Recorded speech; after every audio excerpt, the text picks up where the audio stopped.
सोचो, एक कंपनी तुम्हारा घर चला रही हो, तुम्हारे पैसे ले रही हो और तुम पूछ भी नहीं सकते भाई क्या हो रहा है। इंडिया के साथ बिल्कुल यही हो रहा था 1773 से पहले। ईस्ट इंडिया कंपनी इंडिया के बिजनेस करने आई थी, लेकिन धीरे धीरे स्कूल के मॉनिटर से स्कूल के प्रिंसिपल बन गई।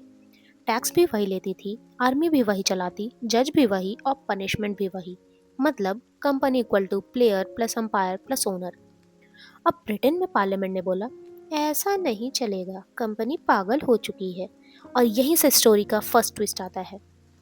1773 में रेगुलेटिंग एक्ट आया। इसका मतलब सिंपल है, कंपनी का हाथ पकड़ के बोला गया, बेटा अब हम देख कर चलवाएंगे। क्या क्या चेंज हुआ? गवर्नर ऑफ बंगाल को बड़ा बॉस बना दिया गया। पहला बंगाल का गवर्नर, अब नाम गवर्नर जनरल ऑफ बंगाल। पहला गवर्नर जनरल वॉरेन हास्टिंग, जैसे क्लास मॉनिटर को हेड बॉय बना दिया गया हो। सुप्रीम कोर्ट बना 1774 कलकत्ता। कंपनी के ऑफिसर्स अब लॉ से ऊपर नहीं, गलत काम equal to case plus punishment. मतलब कंपनी को बोलो। अब मम्मी पापा भी वही और जज भी वही। कंपनी के डायरेक्टर्स को कंट्रोल, लंदन के बॉसेस को भी parliament answerable. 1773 equal to regulation start. पर एक प्रॉब्लम थी, कंपनी अब भी पॉलिटिक्स और वॉर के डिसीजन खुद लेती थी। पार्लियामेंट ने बोला लगता है डांट काम नहीं आई, तो 1784 में पिट्स इंडिया एक्ट लाया गया। इस एक्ट के कॉन्सेप्ट समझते हैं घर के एग्जाम्पल से। Dual government. अब पावर दो हाथों में बांट दी गई।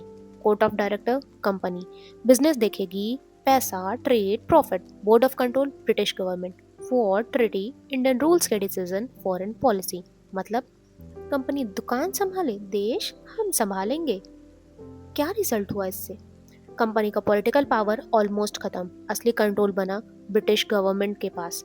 क्राउन रूल का फाउंडेशन यहीं से ready. 1784 equal to power split. Exam के लिए जरूरी। First act to regulate company 1773। Dual control system Pitt's India act 1784। Who control political affairs after 1784 British government. First governor general Warren Hasting. Supreme court किस act से? Regulating act. Company rule से crown rule का transition कैसे हुआ? 1773 प्लस 1784 equal to slow poison for company. 1773 ने company को रोक पकड़ा दी, लेकिन 1784 ने कंपनी के हाथ से रिमोट छीन लिया।